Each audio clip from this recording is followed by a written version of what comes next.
Andy Pages is making a statement to the Dodgers this spring training. Today, we're going to talk about the outfield prospect, the slugging outfield prospect, and talk about what he needs to do, what needs to happen for him to earn an everyday job with the big league Dodgers this season. That, plus some Ryan Yarbrough talk, a little bit of Miguel Vargas talk, all on another edition of the All Dodgers podcast. First, I am Clint Passes. You guys can find me as Real FRG on the social media things. We'll make this quick. Subscribe if you enjoy the channel. Leave a thumbs up if you enjoy this video. All of those things really help out in the algorithms. But let's talk about those Dodgers. And before I talk and sing the praises of Andy Pages, let's look at some of the other good stuff from the Dodgers split squad sweep on Saturday. Miguel Vargas made some changes at the plate, potentially, and had a hell of a game on Saturday. Goes 3 for 3 with a check swing single, a double, a home run. The fine folks on Twitter, the denizens of Twitter and Dodgers Twitter, were really starting to get worried about I don't know if we can call him a former prospect. Technically, you can call him a former prospect at this point. He's still young. He still has a future in front of him. But the people were getting worried about Miggy. So the swing was looking long. He was getting beat regularly over the first week plus of the Cactus League season. Yeah, we're talking about very, very small sample sizes, but when you add in what Dodgers fans saw for the first 3 months of the season last year, it's easy to be worried pretty quickly. It does look like he's made a couple of little adjustments, mainly with the hands, and hopefully this is a sign of things to come for Miggy Vargas, because it would be nice to have that dude ready to fire from the AAA level when they need him. He's not going to make the opening day roster unless somebody gets really, really hurt, and then 3 of his friends get hurt. But to know that he's getting closer, or hope that he's getting closer to being ready to go, that is a major plus. Another major plus, also in that game where Vargas goes 3 for 3, Gavin Lux had a nice day going 3 for 3.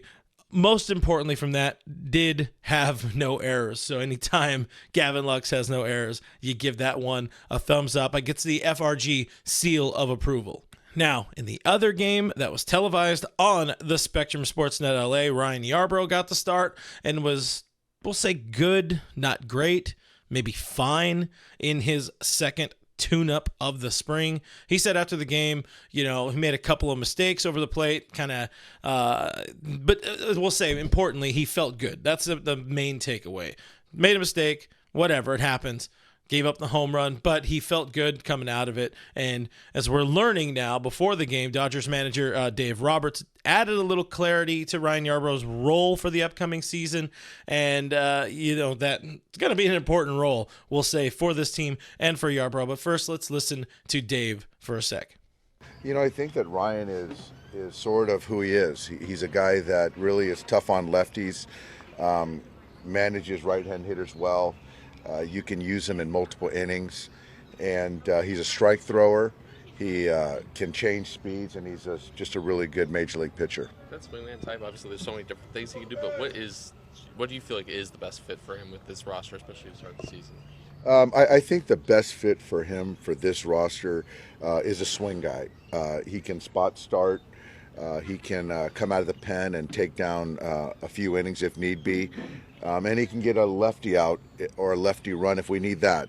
We're very right-handed heavy with our starting rotation. So to have a lefty that can take down innings or, get a run of lefties out is huge. How much is that a factor when you're trying to consider, if he's viable to be a fifth starter and some of the other stuff that's going on there? It's all a part of it, and trying to figure out for him the best value for our ball club. So that's kind of part of the math, but building him up right now is important, and there's no downside into getting him to, 3 to 4 innings. So we call that the Ross Stripling role for Yarbs. We've seen this swingman role be critical to the Dodgers' success in the past. Hopefully Yarbrough can get his chance to succeed and thrive in the role, both for his own sake. He is a free agent after the season, but also, as the Dodgers march on towards that piece of metal in October/early November. But good stuff from outing number 2 from Ryan Yarbrough. It is Saturday, so we'll make today's video a little bit quicker, but I said earlier in the week I wanted to talk Andy Pages. he gave us another reason to talk here on Saturday because the dude continues to absolutely rake. He adds a monster. I mean, an absolute monster 3-run homer in the other Dodger game, the other Dodger win on Saturday. He hit that one. It's a very, very long way. You hit a home run, and then you pass the Dodger bullpen there at Camelback, and then you pass the little, what do they call that? Berm or whatever. There's a lot of ground to cover from the field to the fence and then the Dodgers facility. He cleared it all. He made it into just about where the Dodgers would enter the clubhouse, where everybody's locker rooms are at. Hits the shit out of the ball. That is your pro take on it.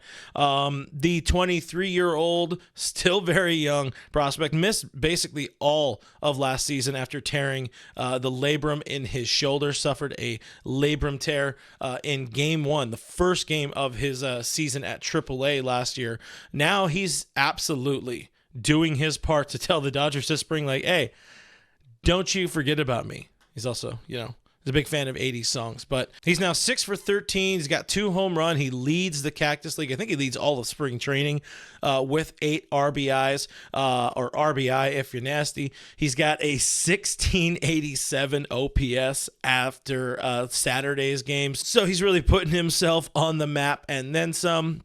The other thing he's doing is really putting some pressure on the Dodgers. He's putting some pressure on James Outman in center field, who had a solid rookie season in 2023. He was a runner-up in the Rookie of the Year voting, but he also had himself a crazy up and down 2023 rookie season.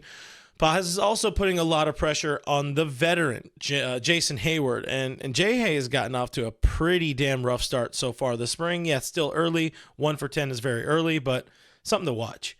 Barring injury, Paz isn't going to win a job outright this spring, but he will 100% be the first guy called up if the Dodgers need somebody. If somebody is hurt during the regular season, if somebody is just playing like shit during the regular season, he's quickly moved up on the the level, the ladder of importance, or maybe we'll call it on the depth chart if we're actually being smart with our words.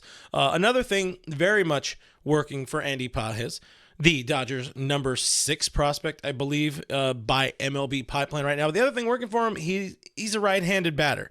And this lineup is still pretty friggin' lefty heavy, so you balance things out. He can play center field, he can play right field, he can play them both at a plus level, and he's got a pretty nice arm out there. In fact, he's got 2 of them. Both have hands, but he's got a good arm behind, or to give him the near 5-tool prospect type of package. So we'll say thank you.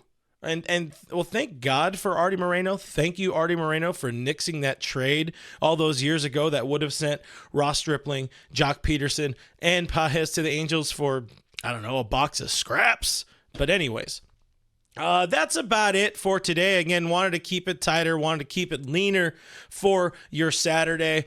Tomorrow, we see another Gavin Stone start on Sunday at Camelback Ranch, and hopefully we'll continue to see him put the demons of 2023 behind him. Thank you for watching. Thank you for listening. If you guys are listening on the podcast side of things, this is a show that is part of the Believe network of podcasts. So go search All Dodgers with Clint Pasillas on, just Google me. You'll find me probably. But if you liked the video, give it a thumbs up. If you haven't subscribed yet, please consider giving this video or giving the channel a subscribe, hitting the bell. Those are the things that also really, really help me out in the YouTube algorithms. I am Real FRG. Oh, I figured it out this time on the Twitter, on the Instagram. The links are in the description, and I will see you on the next one.